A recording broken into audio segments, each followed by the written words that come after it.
Hello hello. तो नजर एकदम बोर्ड पर मैं हितेश शर्मा स्वागत करता हूं आपके अपने ब्यूटीफुल से प्लेटफॉर्म LHS फिजिक्स पॉइंट में। जैसा कि हमारा क्लास 11th का सेकंड चैप्टर चल रहा है, लगातार कुछ टेक्निकल इश्यूज आ रही हैं, इंटरनेट की थोड़ी सी प्रॉब्लम हो रही है, लेकिन इन सभी इश्यूज का सॉल्यूशन मिल चुका है और अब हमारी जो वीडियोस हैं आपके पास लगातार आएंगी। ठीक है, तो हम सेकंड चैप्टर चल रहा था हमारा, जिसमें हमने लंबाई का जो मापन था वो हमने सीख लिया था बहुत ही आसान तरीके से। यहां तक यदि मैं आपको रिकैप कराऊं, लगभग 2 दिन का गैप हो चुका है हमारी वीडियोस के बीच में। यदि मैं आपका रिकैप कराऊं तो पहले लेक्चर में हमने देखा था कि मूल राशियां पढ़ी थी हमने, व्युत्पन्न राशियां पढ़ी थी और पूरक मात्रक पढ़े थे। ठीक है, दूसरे लेक्चर में हमने विमाओं को क्या किया था, कंप्लीट किया था। फिर उसके बाद हमारा जो त्रुटियों का जो एरर का जो पोर्शन था उसका पार्ट 1 और पार्ट 2 में हमने क्या किया था, कंप्लीट किया था। फिर हमारा लेक्चर नंबर 5 जिसमें हमने लंबाई का मापन किया था। अब लंबाई के मापन की यदि मैं बात करूं तो हमने देखा था कि उसमें 2 विधियां थी, प्रत्यक्ष और अप्रत्यक्ष विधि। ठीक है, प्रत्यक्ष विधि में क्या था कि इसमें निश्चित दूरियां होंगी और उनका एक्यूरेसी यथार्थता के साथ मापन किया जाएगा। ठीक है, और उसके लिए हमारे पास क्या होंगे, उपकरण होंगे। जैसे क्या क्या उपकरण थे, मीटर स्केल था जिसकी रेंज परास कितनी थी, 10 की घात -3 मीटर से 10 की घात 2 मीटर तक थी। ठीक है, वर्नियर कैलिपर्स था 10 की घात जिसकी -4 मीटर रेंज थी और स्क्रू गेज था 10 की घात -5 मीटर। अप्रत्यक्ष विधि में हमारे पास कोई उपकरण नहीं था, इसमें बड़ी दूरियों का मापन और छोटी दूरियों जिनका वर्नियर कैलिपर्स, स्क्रू गेज आदि मापन नहीं कर सकते हैं, उन छोटी दूरियों का भी हमने मापन किया था। ये थी अपनी अप्रत्यक्ष विधि। आज हम स्टार्ट करने जा रहे हैं इसी प्रकार जो हमने लंबाई का जो मापन पढ़ा उसका कुछ अन्य मात्रकों में किस प्रकार विभाजन किया जाता है लंबाई का, अर्थात लंबाई का परिसर हम देखेंगे कि लंबाई को अन्य मात्रकों में किस प्रकार विभाजित किया जाता है। एक तरह से लंबाई या लंबाई को हम दूरी भी बोल सकते हैं, इसका बड़ा मात्रक क्या होता है। ठीक है, और फिर आज हम इस लेक्चर में कंप्लीट करेंगे समय का मापन और द्रव्यमान का मापन भी हम साथ साथ करेंगे कि किस प्रकार लघु द्रव्यमानों को, बड़े द्रव्यमानों को किससे नापा जाता है। ठीक है, बिल्कुल समय को, सूक्ष्म समय को, बड़े समय को किस प्रकार से मापा जाता है, इसमें त्रुटियां क्या क्या होती हैं, ये सब हम आज के लेक्चर में पढ़ेंगे। रटना बिल्कुल नहीं है, घबराना बिल्कुल नहीं है, ये लेक्चर आपके लिए बिल्कुल इजी होने वाला है। ठीक है, तो शुरू करते हैं हम आज का लेक्चर। कॉपी पेन निकाल लीजिए, नोट्स बनाना स्टार्ट करें। चलिए, तो आज का हमारा लेक्चर का जो टॉपिक है वो है लंबाई का परिसर, वो है लंबाई का परिसर। लंबाई का मापन हमने कर लिया है। अब इसके बाद लंबाई के परिसर से तात्पर्य है कि लंबाई से संबंधित कुछ अन्य मात्रक होते हैं। ठीक है, वो क्या क्या है, मतलब इनको सूक्ष्म मात्रकों में किस प्रकार विभाजित किया जाता है, आप तुरंत लिखते हुए चलेंगे। पहला है, यदि मैं बात करूं 1 डेसीमीटर की, 1 डेसीमीटर, ठीक है, 1 डेसीमीटर के अंदर होता है 10 की घात -1 मीटर। ठीक है, समझ में आ गया। इनको याद रखना है, इसमें समझने वाला कुछ नहीं है, ये एक मान है जो आपको याद रखने हैं। यदि मैं बात करूं 1 सेंटीमीटर की, 1 सेंटीमीटर की बात करूं तो मेरे पास हो जाएगा 10 की घात -2 मीटर। अब देखिए लंबाई है हमारे पास, हम यहां लिख सकते हैं कि लंबाई मूल भौतिक राशि है। लंबाई क्या है बोलिए, मूल भौतिक राशि है। लंबाई मूल भौतिक राशि है जिसका एसआई पद्धति में मात्रक क्या था बोलिए, मैंने लिखा था आपको मीटर था, एसआई पद्धति में मात्रक मीटर होता है, मात्रक मीटर होता। ठीक है, समझ में आ गया। मतलब आप यहां से पहले ये लिखेंगे, हमारे पास लंबाई क्या है, एक मूल भौतिक राशि है जिसका एसआई पद्धति में मात्रक क्या है, मीटर है। अब लंबाई को हम कौन कौन से मात्रकों में विभाजित कर सकते हैं, ये है छोटे मात्रक। अब हम छोटे से चलते चलते हम एक हमारे पास बड़े भी मात्रक आएंगे। ठीक है, अब देखिए, आगे देखिए, 1 सेंटीमीटर, उसके बाद हम इससे और छोटे की बात करें, और छोटे की बात करें तो 1 मिलीमीटर। ये तो आप सभी जानते होंगे 10 की घात -1 बड़ा है या 10 की घात -2, तो 10 की घात -1 हमारे पास बड़ा होता है। 1 मिलीमीटर बराबर कितना होता है, 10 की घात 3 मीटर। ठीक है, 1 मिलीमीटर बराबर 10 की घात माइनस 3 मीटर। यदि मैं इससे छोटे की भी बात करूं तो एक हमारे पास हो जाएगा माइक्रोमीटर। ये आपको मान याद रखने हैं सीधे, ज्यादा दिमाग नहीं लगाना इनके अंदर। दिमाग को आप जहां लगाना होगा मैं बता दूंगा। 1 माइक्रोमीटर बराबर 10 की घात माइनस 6 मीटर। यदि इससे भी छोटा देखें, इससे छोटा हमारे पास आएगा 1 नैनोमीटर। 1 नैनोमीटर कितनी होती है? 10 की घात माइनस का 9 मीटर। अब हम मीटर में ही क्यों कन्वर्ट कर रहे हैं? क्योंकि ऐसा पद्धति में मूल मात्रक इसका क्या होता है? मीटर होता है। अब देखिए इसके बाद यदि मैं देखूं, एक एंगस्ट्रोम इज इक्वल टू होता है 10 की घात माइनस का 10 मीटर। ये इससे भी छोटा है। ठीक है, इसके बाद यदि मैं बात करूं, एक पिकोमीटर ये होता है 10 की घात माइनस का 12 मीटर। तो ये है हमारे पास कुछ लंबाई को छोटे मानों में विभाजित करने वाले मात्रक। समझ में आ गया? डेसी, सेंटी, मिली, माइक्रो, नैनो, एंगस्ट्रोम और पिको। अब लंबाई छोटे की बात कर ली, तो अब हम लंबाई बड़ी की भी बात करेंगे कि बड़ी यदि दूरी हो हमारे पास तो उसको हम किन मात्रकों में विभाजित कर सकते हैं। बड़ी दूरियों के लिए देखो, यहां आप लिख लेंगे बड़ी दूरियों के लिए। बड़ी दूरियों के लिए बेसिकली हमारे पास 3 मात्रक है। सबसे पहला है एक खगोलीय मात्रक, या एक न लगाकर हम सीधा लिख देंगे खगोलीय मात्रक, जिसको हम 1 AU से भी व्यक्त करते हैं। खगोलीय मात्रक 1 AU, जिसका मान कितना होता है? डायरेक्टली याद रखेंगे 1.946 इंटू 10⁻11 मीटर। ये देखो पॉजिटिव में आ चुका है, मतलब इससे 10 की घात 11 और गुणा है, तो कितना बड़ा ये मात्रक हो चुका है। इससे भी बड़ा देखें, इससे भी बड़ा यदि मैं देखूं तो मेरे पास आता है 1 प्रकाश वर्ष। अब प्रकाश वर्ष एग्जाम में कंपटीशन में पूछा जाता है कि किसका मात्रक है। ज्यादातर स्टूडेंट्स करते हैं इसमें समय का, क्योंकि ये वर्ष आ गया तो समय का कर देते हैं। ये समय का नहीं है, ये दूरी का मात्रक होता है। ठीक है, तो 1 प्रकाश वर्ष का यदि मैं मान देखूं तो वो होता है हमारे पास 9.46 इंटू 10⁻15 मीटर। ये इससे भी बड़ा मात्रक है।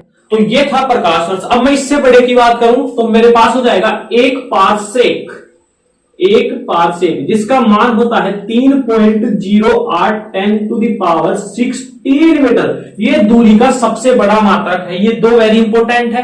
कंपटीशन में पूछा जाता है कि प्रकाश वर्ष किसका मात्रक, आप दूरी करके आएंगे। दूरी का सबसे बड़ा मात्रक पारसेक। तो ये था, थोड़ा इंपॉर्टेंट था, इसलिए मैंने आपको कराया है लंबाई का परिसर, जिसके अंदर आपके पास ये तो है लंबाई को छोटे मानों में व्यक्त करने वाले मात्रक, और ये 3 है लंबाई को बड़े मात्रकों में व्यक्त करने वाले मात्रक। तो यहां पर हमारा लंबाई का मापन जो टॉपिक था वो कंप्लीट होता है। अब हम जा रहे हैं द्रव्यमान के मापन में। यहां तक आप नोट करें। चलिए अब हम इसको रफ कर देते हैं। अब हम पढ़ने जा रहे हैं द्रव्यमान का मापन। अगला टॉपिक है हमारा, आज के इस लेक्चर में हम 2 टॉपिक कवर करेंगे, द्रव्यमान का मापन और समय का मापन। चलिए हेडिंग डालेंगे मेरे साथ, द्रव्यमान का मापन। द्रव्यमान का मापन। चलिए, तो द्रव्यमान का मापन हमारे पास क्या है? देखिए पहले मैं आपको समझा देता हूं। देखो द्रव्यमान का मापन क्या है, हमारे पास कोई भी पिंड है उसका द्रव्यमान होता है। अब द्रव्यमान भी 3 प्रकार से नापे जा सकते हैं। एक तो यदि हमारा मास जो द्रव्यमान है बहुत ही अल्प हो तो उसके लिए हम कौन सी यूनिट लगाएंगे, किस प्रकार से उसको मापेंगे। ठीक है, आपका द्रव्यमान ना तो अल्प हो ना बड़ा हो, मतलब मीडियम में हो, तो उसको किस प्रकार से नापा जाता है। और मान लीजिए आपका द्रव्यमान बहुत वृहद द्रव्यमान वाला कोई पिंड है, जैसे सूर्य है, ग्रह है, या कोई अन्य तारे हैं। ठीक है, वृहद जिनका द्रव्यमान है उसको हम कैसे ज्ञात कर सकते हैं, तो वो हम इसमें पढ़ने वाले हैं। तो सबसे पहले हम इसकी कुछ बेसिकली चीजें लिखते हैं। जैसे द्रव्यमान का मापन में हम लिखेंगे सबसे पहला इंपोर्टेंट लाइन कि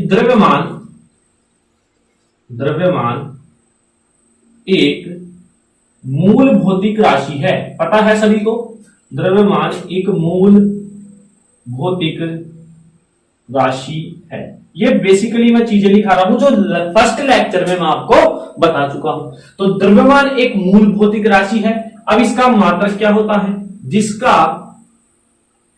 जिसका एसआई पद्धति में मात्रक, एसआई पद्धति में मात्रक किलोग्राम होता है, किलोग्राम होता है।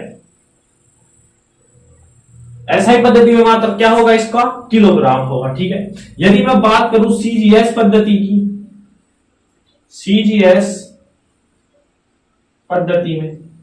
पद्धति में इसका मात्रक होता है ग्राम। सीजीएस पद्धति में क्या होता है इसका? ग्राम। और यदि मैं बात करूं एफपीएस पद्धति में,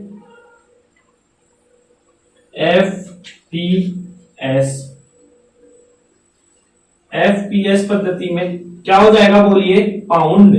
ये मैंने आपको बता रखा है, ठीक है, कि द्रव्यमान हमारे पास एक मूल भौतिक राशि है जिसका एसआई पद्धति में मात्रक, अब हम इस पर चलेंगे, किलोग्राम पर ही हमें चलना है। ठीक है, किलोग्राम होता है, सीजीएस पद्धति में ग्राम होगा, एफपीएस पद्धति में क्या होगा? पाउंड होगा। और अब हम इसके बारे में, इन तीनों मात्रकों के बारे में कुछ और चर्चा कर लेते हैं। ठीक है, हम जानते हैं कि 1 किलोग्राम बराबर होता है 1000 ग्राम। कितने होते हैं बोलिए? 1000 ग्राम, जिसको हम लिख सकते हैं 10⁻³ ग्राम।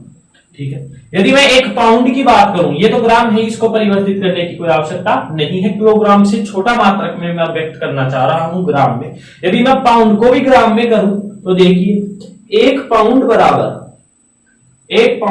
होता है 454 ग्राम। 454 ग्राम। अब यदि मैं इसको मूल मात्रा किसमें? किलोग्राम में। देखो 1 किलोग्राम है, मूल मात्रक है, इसको मैंने छोटे मात्रक में कन्वर्ट कर दिया ग्राम में। अब मैं 1 पाउंड में, मेरे को पता है 454 ग्राम होते हैं। यदि मैं इसको इस मूल मात्रक में कन्वर्ट करूं, किसमें? किलोग्राम में, तो मेरे पास क्या हो जाएगा? देखिए, तो मेरे पास हो जाएगा, इसके मैं ग्राम को किलोग्राम में बदलने के लिए हम 1000 का क्या कर देंगे? इसमें भाग दे देंगे।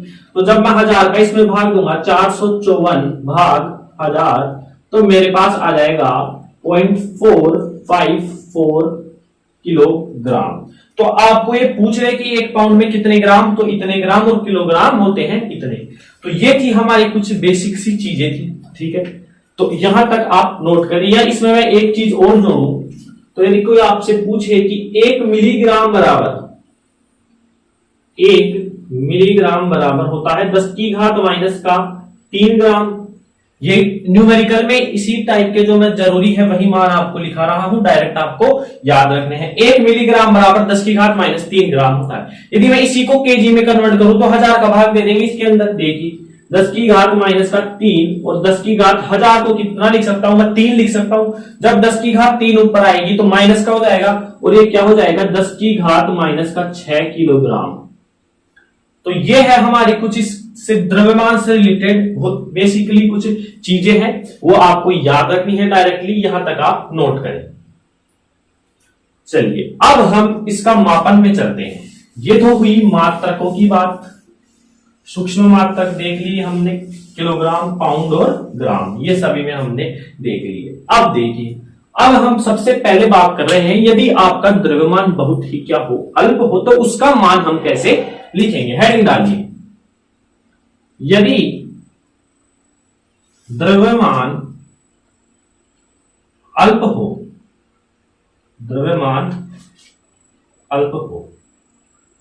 सबसे पहला कंडीशन क्या है? यदि द्रव्यमान अल्प हो। अब मान लीजिए परमाणु है, कोई अणु है, उनका द्रव्यमान अल्प होता है, क्या मैं उनके आगे यूनिट मात्रक किलोग्राम लगा सकता हूं? किलोग्राम लगाएंगे तो वो उचित नहीं रहेगा, क्योंकि इनका वेट उस लायक नहीं है कि इनको किलोग्राम में हमें बांट सके।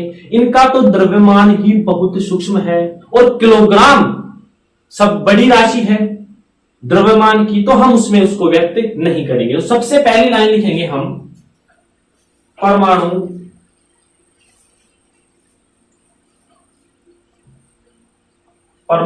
अणु आदि के मात्रक किलोग्राम में नहीं हो सकते, किलोग्राम में नहीं हो सकते हैं। समझ में आ गया? क्यों? क्योंकि किलोग्राम एक बड़ा मात्रक है, ठीक है। और हमें परमाणु अणु हम जानते हैं इलेक्ट्रॉन प्रोटॉन न्यूट्रॉन इनसे मिलकर सभी परमाणु एटम्स बनते हैं, ठीक है। उनका जो वेट होता है बहुत ही सूक्ष्म होता है, ठीक है। अब हमारे एयर में हमारे चारों तरफ परमाणु ही है, क्या हमारे को दिख ही नहीं रहे, तो आप इमेजिन करिए कि उनका द्रव्यमान कितना कम होगा, तो किलोग्राम तो हमें नहीं लगाने वाले। अब इंपॉर्टेंट लाइन आती है, तो फिर हम किससे नापेंगे इनका द्रव्यमान? तो इनके लिए एक विशेष मात्रक का उपयोग किया जाता है जिसे बोलते हैं एटॉमिक मास यूनिट, परमाणु द्रव्यमान मात्रक, जिसको हम डिटेल से पढ़ेंगे क्लास 12th में। नाभिक वाला एक चैप्टर चलता है, उसमें हम डिटेल से पढ़ेंगे। यहां पर अपने को केवल याद रखना है कि यदि द्रव्यमान अल्प हो तो उनके लिए एक विशेष मात्रक का उपयोग किया जाता है जिसे एटॉमिक मास यूनिट बोलते हैं, परमाणु द्रव्यमान मात्रक। चलिए पहली इंपॉर्टेंट लाइन आ रही है, यदि द्रव्यमान अल्प हो, यदि द्रव्यमान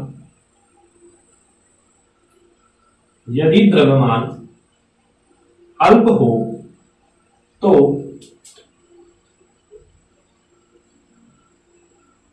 उनके लिए एक विशेष मात्रक, उनके लिए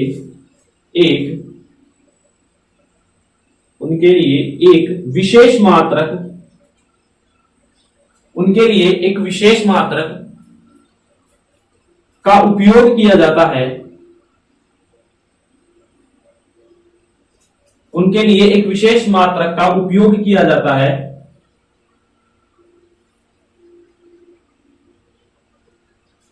जिसे परमाणु द्रव्यमान मात्रक कहते हैं, जिसे परमाणु द्रव्यमान मात्रक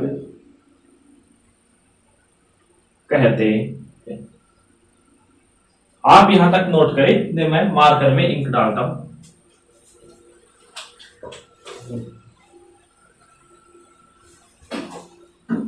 ठीक है, तो यदि द्रव्यमान अल्प हो तो उनके लिए एक विशेष मात्रक का उपयोग होगा जिसे हम क्या बोलते हैं? परमाणु द्रव्यमान मात्रक है, जिसे अंग्रेजी में हम एटॉमिक मास यूनिट AMU, ये याद रखेंगे, एटॉमिक मास यूनिट, जिसे हम AMU एटॉमिक मास यूनिट भी कहते हैं। समझ में आ गया? यदि आपका द्रव्यमान अल्प होगा तो आपको एक विशेष मात्रक लगाना पड़ेगा जिसका नाम है परमाणु द्रव्यमान मात्रक, एटॉमिक मास यूनिट। अब आपका क्वेश्चन होगा कि एक AMU बराबर कितना होता है, या एक AMU क्या होता है? देखिए, यदि मैं आपको डेफिनेशन दूं एक AMU की, एक AMU बराबर क्या होता है? कार्बन जो 12 होता है जिसके द्रव्यमान का C612, यानी जो छठे नंबर पर आता है कार्बन, ये सभी को पता है आवर्त सारणी में, जिसके कार्बन 12 का जो द्रव्यमान है उसका 12वां हिस्सा एक AMU के बराबर होता है। तो हम लिखेंगे C612 का द्रव्यमान का, C612 के द्रव्यमान का 12वां हिस्सा, C612 के द्रव्यमान का 12वां हिस्सा AMU कहलाता है, एटॉमिक मास यूनिट कहलाती है, एटॉमिक मास यूनिट कहलाती है। ठीक है, 12वां हिस्सा मतलब कि इस कार्बन का, ये जो कार्बन का समस्थानिक है, इसका टोटल जो मास होगा उसका 12वां हिस्सा, यानी उसके जो 12वां जो भाग है, 12 का क्या कर देंगे हम, टोटल मास में 12 का भाग देने पर जो राशि आएगी ना वो एक AMU के बराबर होगी। तो इसका सूत्र क्या हो जाएगा?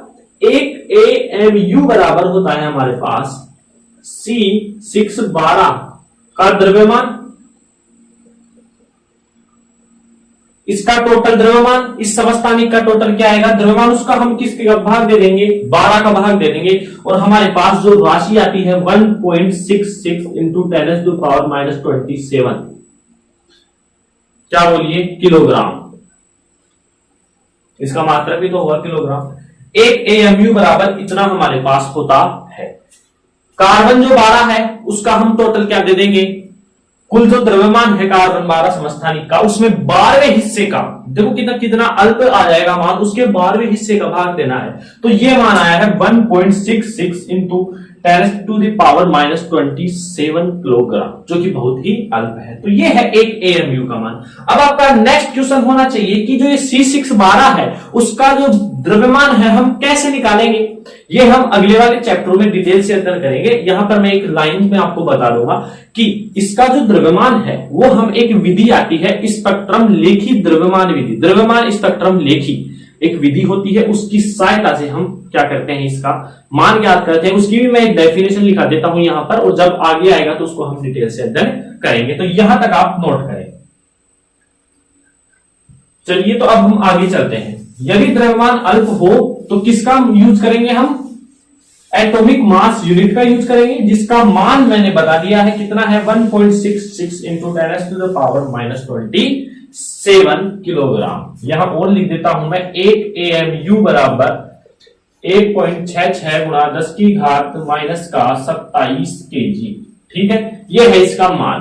अब बात करें द्रव्यमान स्पेक्ट्रम लेखी, द्रव्यमान स्पेक्ट्रम,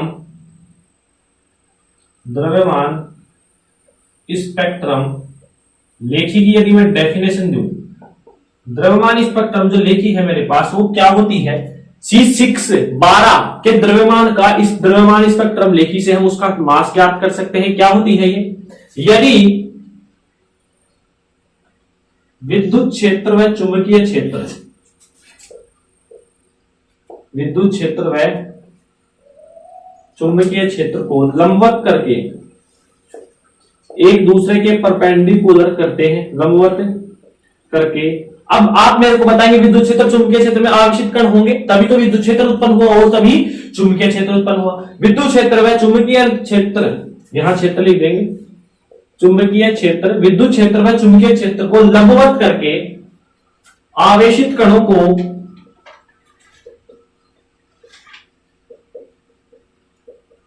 गतिशील करते हैं। आवेशित कणों को क्या करते हैं, गतिशील करते हैं। अब आवेशित कण गतिशील होंगे तो एक पथ बनेगा उनके द्वारा, उस पथ की जो त्रिज्या है वो डायरेक्टली द्रव्यमान के क्या हो जाती है, समानुपाती हो जाती है। उस त्रिज्या की सहायता से हम द्रव्यमान ज्ञात करते हैं, किसका, C612 का। आगे भी हम डिटेल से अध्ययन करेंगे, यहां पर जितना मैं बोलूं उतना याद रखेंगे। यदि विद्युत क्षेत्र व चुंबकीय क्षेत्र लंबवत करके आवेशित कणों को गतिशील करवाते हैं तो आवेशित कणों के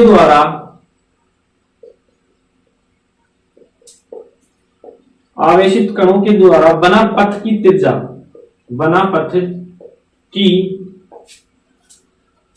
त्रिज्या द्रव्यमान के समानुपाती होती है, द्रव्यमान के समानुपाती होती है, द्रव्यमान के समानुपाती होती है। इसकी सहायता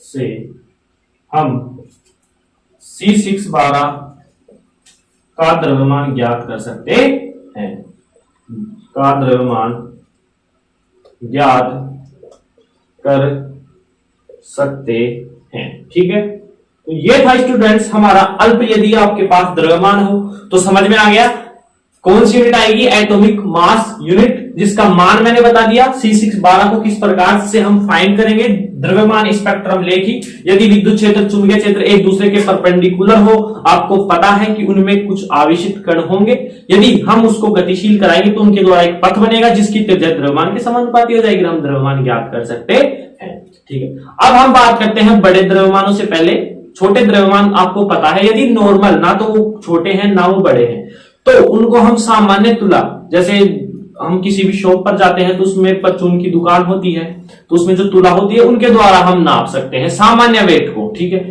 इसलिए हम अब बात करते हैं वृहद द्रव्यमानों की। ठीक है, तो यहां तक आप नोट करें। अब हम बात करते हैं वृहद द्रव्यमानों की। वृहद द्रव्यमान जैसे सूर्य का द्रव्यमान आप कैसे ज्ञात करेंगे, ठीक है, पर आप चंद्रमा का द्रव्यमान कैसे ज्ञात करेंगे, ग्रहों का द्रव्यमान कैसे ज्ञात करेंगे। देखिए वृहद द्रव्यमानों का मापन। सबसे इंपॉर्टेंट यदि मैं बताऊं इनमें तो सबसे इंपॉर्टेंट होता है लंबाई का मापन। लंबाई का मापन में कुछ विधियां थी, लंबन विधि वगैरह, लंबन कोण, तो वहां से आपको पूछ सकता है क्वेश्चन। द्रव्यमान का मापन, समय का मापन कम पूछा जाता है, इसलिए इतने इंपॉर्टेंट नहीं है, लेकिन हम फिर भी इनको पढ़ेंगे।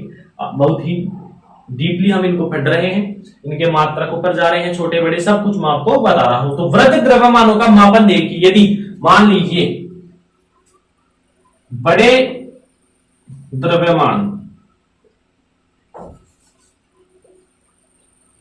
द्रव्यमान जैसे किस किस का बोलिए, सूर्य का, ग्रहों का, अन्य ग्रहों का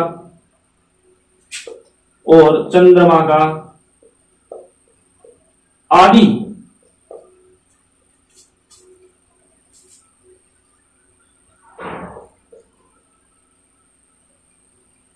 यहां बड़े द्रव्यमान लगाएंगे,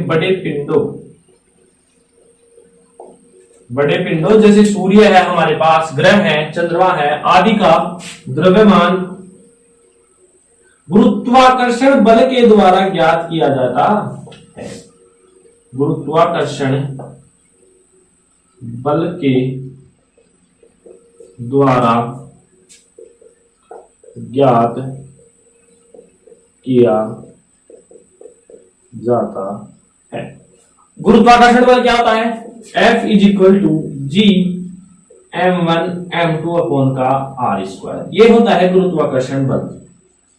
अब देखिए आप किस प्रकार से ज्ञात कर सकते हैं। मान लीजिए आपको सूर्य का द्रव्यमान ज्ञात करना है, आपको यहां बैठे बैठे आपके द्रव्यमान के सापेक्ष सूर्य का द्रव्यमान ज्ञात करना है, तो आपको यदि F का मान दे दे, ठीक है, G का मान आपको पता है एक नियत राशि होती है, इसका मान फिक्स होता है, M1 आपका द्रव्यमान है वो भी आपको पता होगा, M2 मान लीजिए सूर्य का द्रव्यमान है, और आपको आपके बीच की और सूर्य के बीच की जो दूरी है वो भी आपको दे दे, तो आप आसानी से M2 निकाल सकते हैं। सब मान आपको देगा, तो हम बड़े द्रव्यमानों का मात्रक किस प्रकार निकाल सकते हैं? गुरुत्वाकर्षण बल के द्वारा। हमारे को फोर्स भी देगा, आर भी देगा, इसका मान कांस्टेंट हमेशा नियत रहता है। न्यूमेरिकल यदि आपको करवाएगा तो F भी देगा, G भी देगा, M1 आपको देगा, R भी देगा और M2 आपसे पूछेगा। तो इस प्रकार हम बड़े द्रव्यमानों के जो पिंड है उनका मान हम ज्ञात कर सकते हैं। तो यदि आपसे कोई पूछे कि यदि अल्प द्रव्यमान हो उनका मान कैसे ज्ञात करेंगे? एटॉमिक मास यूनिट के लिए। बड़ों का आ जाए तो गुरुत्वाकर्षण बल। समझ में आ गया? चलिए अब यहां तक आप नोट करें। अब यदि मैं आगे इनके लिए कुछ और लाऊं कि बड़े जो द्रव्यमान होते हैं उनके मात्रक किस प्रकार से होते हैं। मात्रक देखिए बड़े द्रव्यमानों, हम जानते हैं कि 1 किलोग्राम बराबर कितना होता है? 10 की घात 3 ग्राम होता है। यदि मैं बात करूं 1 टन की, 1 टन की से पहले भी आता है 1 क्विंटल आता है। 1 क्विंटल नाम सुना होगा आपने, जिसमें आता है 100 किलोग्राम। ये द्रव्यमान के कुछ बड़े मात्रक हैं, ठीक है। सबसे पहले अल्प की बात करी तो एटॉमिक मास यूनिट मैंने बताया, ये एक विशेष मात्रक है अल्प द्रव्यमानों के मापन के लिए। मध्य में आता है जिनको हम सामान्य तुला से नाप सकते हैं। बड़ों का मैंने बता दिया है गुरुत्वाकर्षण बल, और उनका मात्रक क्या होता है हम पढ़ रहे हैं। 1 किलोग्राम है, उससे बड़ा क्या आ जाएगा? 1 क्विंटल। यदि मैं इससे भी बड़ा करूं तो 1 टन बराबर होता है 10 क्विंटल। 10 क्विंटल। इस प्रकार से ये कुछ द्रव्यमान के हमारे पास बड़े मात्रक होते हैं। 10 क्विंटल होता है, 1 क्विंटल में कितना? 100, तो 10 में आप बता देंगे कितना हो जाएगा? 1000 किलोग्राम हो जाएगा। 1 क्विंटल में कितना है? 100 किलोग्राम है, तो 10 क्विंटल में कितना हो जाएगा? 1000 किलोग्राम। कितना हो जाएगा? 1000 किलोग्राम। तो इस प्रकार से हम बड़े द्रव्यमानों का भी मापन इन मात्रकों की सहायता से कर सकते हैं। तो ये होता है आपके द्रव्यमान का मापन। एक बार फिर से बता देता हूं, द्रव्यमान 3 ही टाइप्स के हो सकते हैं, या तो बहुत अल्प, या मीडियम, या बहुत ही बड़े। अल्प के लिए मैंने बता दिया एटॉमिक मास यूनिट, और उसकी डेफिनेशन भी आपको दे दी। C6 जो 12 है उसका 12वां हिस्सा ही एटॉमिक मास यूनिट होता है, जिसका मान 1.610 की घात -27 किलोग्राम होता है। मीडियम की बात करें सामान्य तुला से कर सकते हैं, और बड़े गुरुत्वाकर्षण बल, और जिनके मात्रक मैंने आपको बता दिए हैं। तो अब हम पढ़ेंगे इसके बाद, द्रव्यमान का मापन हो चुका है, अब हम पढ़ने जा रहे हैं समय का मापन। तो यहां तक आप नोट करें। चलिए अब हम इसको रफ कर देते हैं।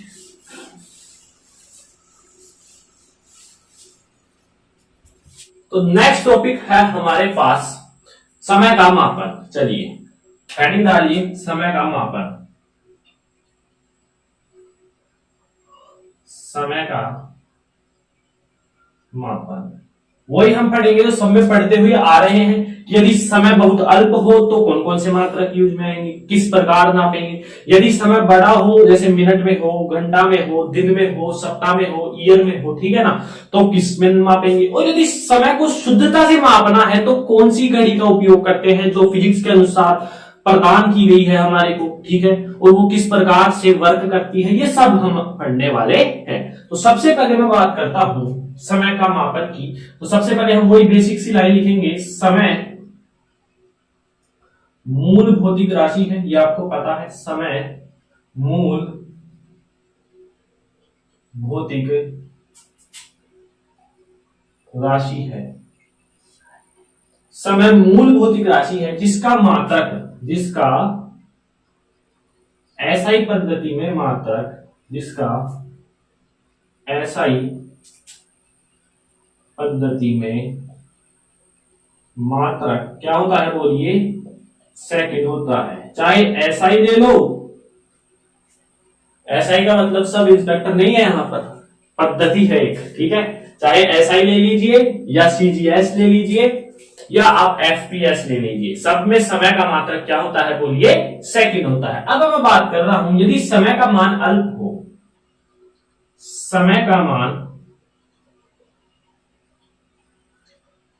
अल्प हो तो निम्न मात्रकों के द्वारा, निम्न मात्रकों के द्वारा मापा जाता है। निम्न मात्रकों के द्वारा उनका मेजरमेंट किया जाता है। निम्न मात्रकों के द्वारा मापन किया जाता है। कौन कौन से हैं वो मात्रक किया जाता है, ठीक है। कौन कौन से वो मात्रक होंगे हमारे पास। सबसे पहले हमारे पास आता है 1 मिली सेकेंड। 1 मिली सेकेंड, 1 मिली सेकेंड का मतलब होता है 10 की घात माइनस का 3 सेकेंड, ठीक है। 1 मिली के बाद भी मैं बात करूं माइक्रो, 1 माइक्रो सेकेंड की, 1 माइक्रो सेकेंड वो होता है 10 की घात माइनस का 6 सेकेंड। देखिए ना आप कितने अल्प सेकेंड है समय, देखिए आप कितना। माइक्रो के बाद यदि मैं बात करूं 1 नैनो सेकेंड, नैनो सेकेंड तो 10 की घात माइनस का 9 सेकेंड। और यदि मैं बात करूं पीको की, 1 पीको सेकेंड 10 की घात माइनस का 12 सेकेंड। और एक प्रसिद्ध मात्रक है समय का, बिल्कुल छोटा, आपको पता नहीं होगा, एक शेक बराबर 10 की घात माइनस 8 सेकेंड। एक शेक बराबर 10 की घात माइनस का 8 सेकेंड।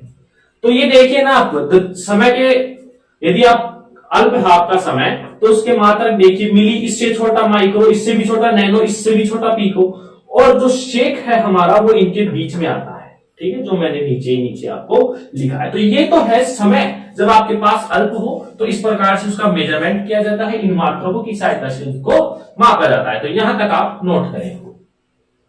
चलिए अब मैं बात करता हूं यदि समय का मान थोड़ा बड़ा हो, ठीक है, यहां लिख देंगे हम समय का मान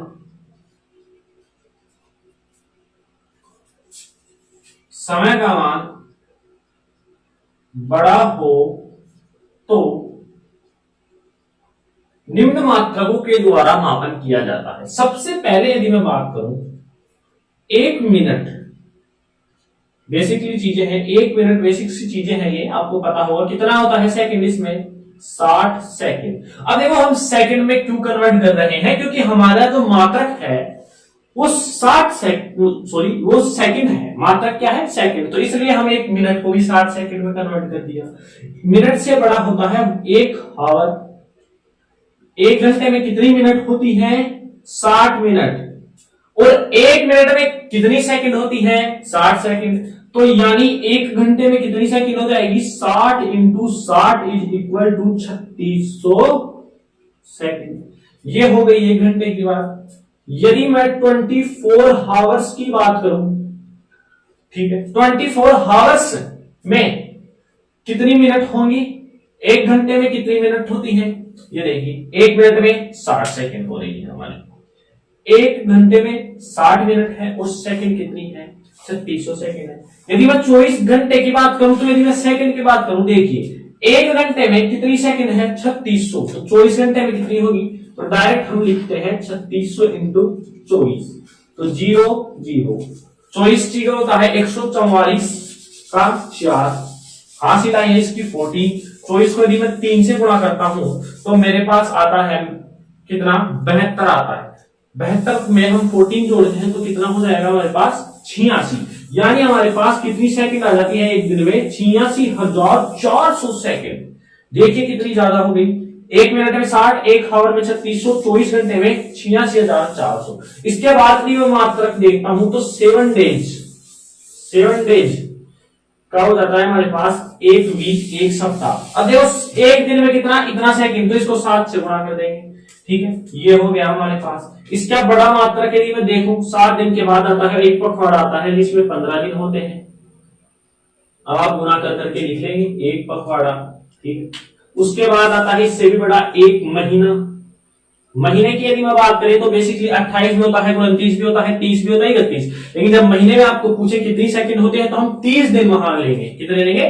30 दिन लेंगे। महीने के बाद हमारे पास आता है 1 ईयर भी आता है, 1 ईयर भी आता है जिसमें 365 दिन होते हैं। और लीप ईयर की यदि मैं बात करूं, एक लीप वर्ष की यदि मैं बात करूं तो उसमें कितने होते हैं? 366 डेज होते हैं। तो ये थे कुछ समय के मात्रक। समझ में आता है? तो यहां तक आप नोट करें। चलिए अब मैं इसको रफ कर देता हूं। तो हमने समय के कुछ अल्पमान देखे। यदि हमारे पास समय कम है तो हम माइक्रो, मिली, शेक, नैनो, पीको आदि में भी हम उसको क्या कर सकते हैं? व्यक्त कर सकते हैं। यदि हमारे पास बड़ा हो तो मिनट है, हावर्स है, डेज है, ईयर है। ठीक है, वीक भी है, बीच में पखवाड़े भी आ जाते हैं, मंथ भी आ जाता है। ठीक, अब हम बात कर रहे हैं यदि मेरे को समय का बिल्कुल शुद्धता के साथ मापन करना है तो हम कौन सी घड़ी के द्वारा माप सकते हैं? समय का मापन हम घड़ी में देख के करते हैं। आजकल तो हर बच्चे के पास मोबाइल है तो घड़ी तो लगभग सी बंद हो गई है, लेकिन आज भी घड़ी का यूज होता रहता है। जैसे मैं भी आज घड़ी का यूज करता हूं। ठीक है, तो हम घड़ी, ऐसी कौन सी घड़ी है जो फिजिक्स ने हमारे को दी है जिससे हम शुद्धता के साथ क्या कर सकते हैं? मापन कर सकते हैं। उसका नाम है सीजियम 133 परमाणु घड़ी। अब आप देखेंगे ये कौन सी घड़ी अभी है? ये घड़ी देखो अब ये किस प्रकार से मापन करती है। क्या ये भी त्रुटि करती है? और करती है तो कितनी करती है और कितने समय में करती है? कितनी शुद्धता के साथ समय का मापन करती है? तो देखिए आप मेरे साथ साथ लिखेंगे समय का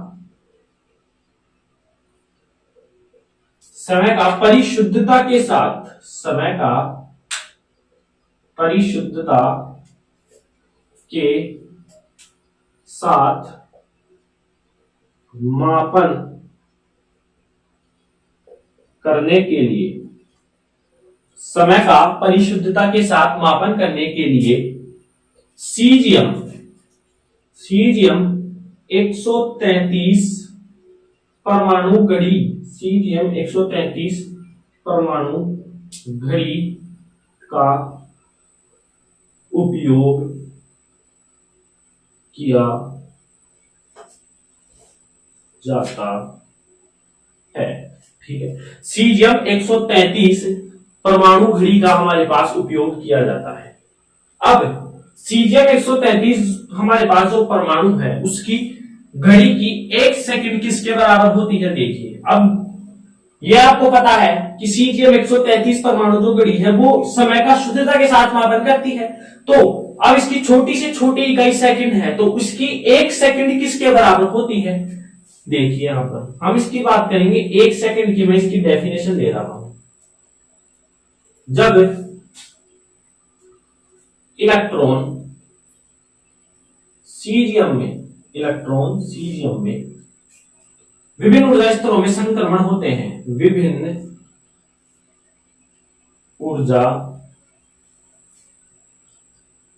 स्तरों में संक्रमण करते हैं।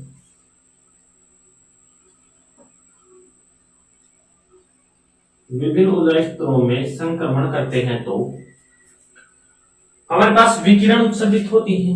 तो विकिरण उत्सर्जित होती है। सीजियम में जो इलेक्ट्रॉन है विभिन्न ऊर्जा स्तरों से संक्रमण करते हैं तो विकिरण उत्सर्जित होती है। ठीक है, इनमें 9 अरब 19 करोड़ 26 लाख 13,770 कंपन होने में लगा समय इसकी 1 सेकंड के बराबर है। होने में लगा समय इसकी 1 सेकंड के बराबर है। कंपन में लगा समय, यहां पर 13 की जगह 31 आएगा, उल्टा लिख दिया हमें।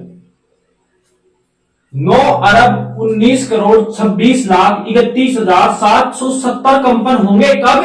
जब सीजियम जो परमाणु है उसमें इलेक्ट्रॉन अपनी मूल अवस्था से उत्तेजित अवस्था से मूल अवस्था, निम्न ऊर्जा स्तर से उच्च ऊर्जा स्तर और उच्च ऊर्जा स्तर से निम्न ऊर्जा स्तर में आएगा तो विकिरण उत्सर्जित होंगी, ये हमारे को पता है। तो विकिरण जब उत्सर्जित होंगी तो उनमें कंपनों की संख्या यदि इतनी है और उनमें लगा समय 1 सेकंड होता है, मतलब इतने कंपन निकलेंगे कितने समय में? मात्र 1 सेकंड में। वो है हमारी सीजियम 133 परमाणु। यदि मैं इसको डायग्राम से बताऊं, मान लीजिए सीजियम का क्या है? नाभिक है, ये सीजियम की कक्षा है। अब यहां पर इलेक्ट्रॉन है वो इस ऊर्जा स्तर से यहां आ रहा है तो ये क्या हो रहा? विकिरण उत्सर्जित हो रही है। तो ये एक विकिरण इतनी हो गई, मान लीजिए 1 चक्कर, इसका 2 चक्कर ये हो गया, फिर 3 चक्कर ये, मतलब एक चक्कर में यदि इतने कंपन निकल रहे हैं उनमें समय मात्र 1 सेकंड का लग रहा है तो वो कहलाती है सीजियम 133 परमाणु घड़ी। अब आप देखिए ना कि इतने अल्प समय में मात्र 1 सेकंड में इतने सारे कंपन निकालना बहुत ही शुद्धता के साथ समय का मापन करती है। कौन? सीजियम 133 परमाणु घड़ी। यहां तक आप नोट करें। चलिए, अब ये जो घड़ी है हमारे पास सीजियम 133 की, ये कुछ त्रुटि भी करती है। ऐसी बात नहीं है कि ये त्रुटि नहीं करती है, लेकिन ये त्रुटि तो करती है लेकिन हमें पता नहीं चलता, इतनी अल्प त्रुटि होती है। देखिए, सीजियम 133 परमाणु घड़ी 1 वर्ष में 10 की घात -3 सेकंड की त्रुटि करती है। अब आप अंदाजा लगा सकते हैं 10 की घात -3 सेकंड कितनी अल्प है। 1 सेकंड भी नहीं है, बहुत ही सूक्ष्म है। मतलब ये तो मिली सेकंड ही है, पलक झपकते ही मिली भी हो जाती है, पता ही नहीं चलता, है ना। तो सीजियम 133 परमाणु घड़ी में 1 वर्ष, यहां 365 दिन की बात हो रही है, जिसमें समय में त्रुटि तो देखिए आप मात्र 10 की घात -3 सेकंड। दूसरी बात, यदि ये जो घड़ी है वो 10 की घात 15 सेकंड समय पूरा करती है, सेकंड तक चलती है। अब 10 की घात 15 सेकंड है, अब आप इसको सेकंड को मिनट में, मिनट को घंटे में, दिन में कन्वर्ट करिए। बहुत सारे दिन निकलेंगे 10 की घात 15 सेकंड में, बहुत सारे क्या निकलेंगे? दिन निकलेंगे। उनमें जो इसकी त्रुटि है, यदि 10 की घात 15 सेकंड यह चलती है तो यह बहुत ही सूक्ष्म त्रुटि करती है, बहुत ही सूक्ष्म त्रुटि। उसका मान है 1 सेकंड। इतने दिनों में यह कितनी करेगी? मात्र 1 सेकंड। यदि 10 की घात 15 सेकंड तक चलती है तो यह है 1 सेकंड की त्रुटि करती है। 1 वर्ष में कितनी करती है? 10 की घात -3 सेकंड। और 10 की घात 15 सेकंड तक ये चलती है तो कितनी करती है? मात्र 1 सेकंड। तो इतनी शुद्ध यथार्थता, एक्यूरेसी है सीजियम 133 जो परमाणु घड़ी है। तो ये था हमारा समय का मापन। ठीक है, समय के मापन में हमने अल्प भी देखे तो अल्प के मैंने मात्रक बता दी, कुछ बड़े मात्रक भी मैंने बता दिए, और इनको यथार्थता, एक्यूरेसी के साथ मापने का जो घड़ी है वो भी बता दिया। अब ये भी किस प्रकार से त्रुटि करती है, 1 वर्ष में इतनी करती है यह, और 10 की घात 15 सेकंड तक यदि यह चलती है तो 1 सेकंड की यह त्रुटि करती है। ठीक है, अभी तक हमारे पास जो विश्व का समय है अब तक लेकर वो हो चुका है 10 की घात 17 सेकंड। और डायनासोर का नाम सुना होगा आपने, डायनासोर को विलुप्त हुए 10 की घात 15 सेकंड हो चुके हैं। यदि मैं इसके बेसिकली कुछ इंपोर्टेंट लाइनें बताऊं तो विश्व का जो काल है वो कितना हो चुका है 10 की घात 17 सेकंड, और डायनासोर को विश्व से अलविदा हुए कितने हो गए हैं 10 की घात 15 सेकंड। तो ये है हमारा आज का लेक्चर, जिसको हम यहीं समाप्त करते हैं। समय का मापन, उम्मीद करता हूं आपको समय का मापन, द्रव्यमान का मापन, लंबाई का मापन आसानी से समझ में आया होगा। जिसमें इंपोर्टेंट है लंबाई के मापन में भी लंबन विधि, लंबन कोण और उनके सूर्य तथा पृथ्वी के बीच की दूरी, चंद्रमा पृथ्वी के बीच की दूरी डी ज्ञात करना। ठीक, ये इंपोर्टेंट है जिनको आप ध्यान से पढ़ेंगे। अब हमारा ये जो सेकंड चैप्टर है वो कंप्लीट होने जा रहा है अगले लेक्चर में। अगले लेक्चर में हम कवर करने वाले हैं सिग्निफिकेंट फिगर्स, सार्थक अंक, जिसको हम बिल्कुल आसान तरीके से, स्टूडेंट्स को रटना पड़ता है ये वाला टॉपिक, लेकिन इनको इतना फील आने वाला है कल के लेक्चर में कि आप रटेंगे नहीं, बिल्कुल आप समझेंगे और बहुत आपको मजा आएगा। ठीक है, तो आप लगातार पढ़ाई करते रहे। इसके जो नोट्स हैं आपको डिस्क्रिप्शन में टेलीग्राम की लिंक दी हुई है, वहां से टेलीग्राम पर जाए और आपको मिल जाएंगे। ठीक है, और लगातार पढ़ाई करते रहे। जो 11th क्लास में जो स्टूडेंट्स है उन तक यह वीडियो पहुंचाए। ठीक है, तो मिलते हैं कल एक नए लेक्चर के साथ, नए जोश के साथ। तब तक के लिए ऑल द वेरी बेस्ट।